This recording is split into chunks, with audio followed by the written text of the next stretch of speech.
Sahabat YKB senang dapat menjumpai saudara dalam acara Wasiat Kekal, berupa renungan firman Tuhan yang memandu kehidupan kita. Saya Pendeta Sutrisno dari GKI Wiyung Real Residen Surabaya. Renungan kita pada hari ini, Jumat 10 Januari 2025, diberikan judul Kesenangan adalah sia-sia. Renungan ini ditulis oleh Pendeta Melanie Ayu Ekno dengan didasarkan pada Kitab Pengkhotbah pasal yang kedua, ayat yang pertama sampai dengan ayat yang ke-11.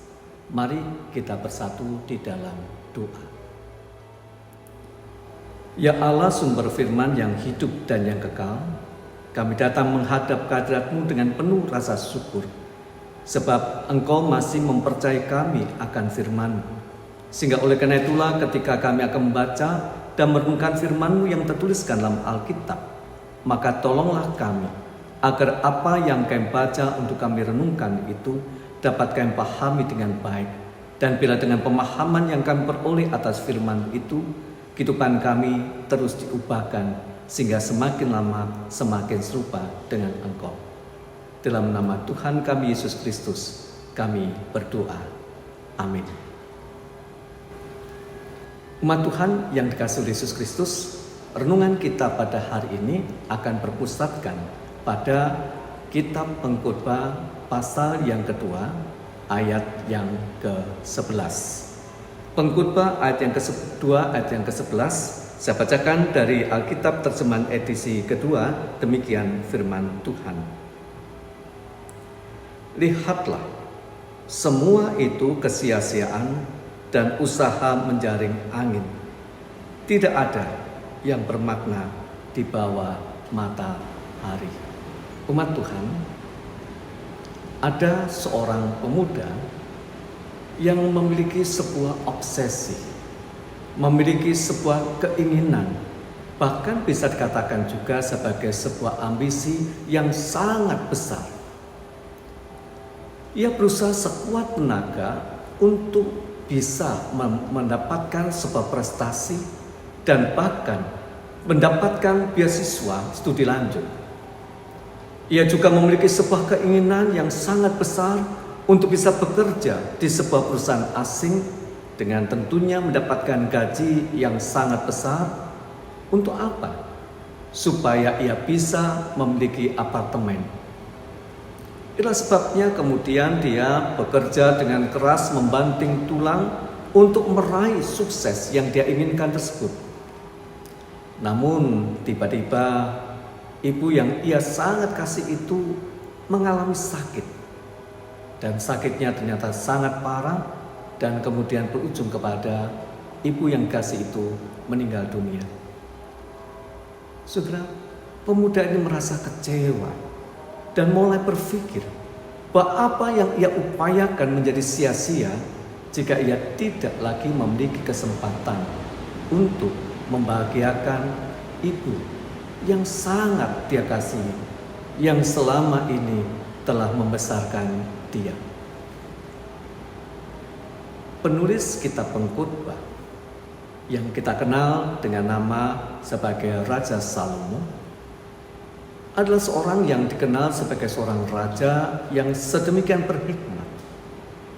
Namun pada kenyataannya kalau kita memperhatikan, ternyata kehidupan Raja Salomo ini tak jauh berbeda dengan raja-raja pada umumnya. Ia berusaha mencari kesenangan hidup dengan mendirikan rumah-rumah yang megah, membeli banyak gundik, banyak budak dia miliki, banyak selir dia ada, memiliki ternak melebihi siapapun, serta dia memiliki emas dan perak yang begitu banyak. Namun setelah ia berjerih lelah, ia melihat bahwa semuanya itu hanyalah sebuah kesia-siaan dan usaha menjaring angin. Tidak bermakna apa-apa. Ia sadar bahwa pada akhirnya orang itu akan mati. Dan ketika dia meninggal, maka dia meninggalkan semua yang telah diperjuangkannya dengan begitu rupa itu, yang sekarang sudah menjadi miliknya, untuk kemudian menjadi milik orang lain yang tak pernah berjerih lelah untuk mendapatkan apa yang dia miliki selama ini. Banyak orang memiliki target dalam hidup yang diharapkan dapat mendatangkan kepuasan bagi dirinya, seperti prestasi, harta, atau kedudukan. Namun saudara, apakah semuanya itu akan memuaskannya, dan apakah ia sendiri akan menikmatinya? Adalah anugerah Tuhan apabila kita dapat menikmati segala jerih payah kita, karena tanpa memahami kehendak Tuhan, maka sebenarnya semuanya itu adalah sia-sia saja. Mari kita bersatu di dalam doa. Terima kasih ya Tuhan untuk segala kasih kemurahan. Terima kasih ketika Engkau mengingatkan kami bagaimana seharusnya kami menjalani kehidupan ini. Terima kasih ya Tuhan ketika Engkau menyadarkan kami bagaimana seharusnya kami menjalani kehidupan ini, tak hanya dikuasai oleh ambisi dan obsesi semata, tetapi juga belajar menikmati dengan penuh rasa syukur atas apa yang telah Engkau anugerahkan atas kami, atas apa yang telah kami nikmati bersama. Terima kasih ya Tuhan, bila dengan kami boleh belajar untuk menghargai, belajar untuk mensyukuri dengan apa yang kami dapatkan saat ini, membuat kehidupan kami senantiasa berada dalam sukacita. Terpujilah Engkau ya Tuhan. Kami percayakan seluruh kehidupan kami dalam tangan kuasa-Mu, agar Engkau terus berkarya tengah-tengah kehidupan kami. Kami percayakan sepanjang hari ini juga dalam penyertaan-Mu, kiranya Engkau terus berkarya tengah-tengah kehidupan kami. Dalam nama Allah Bapa, Anak, dan Roh Kudus, kami berdoa. Amin. Demikianlah renungan kita pada hari ini. Jangan lupa untuk like, subscribe, dan kemudian sebarkan kepada yang lainnya.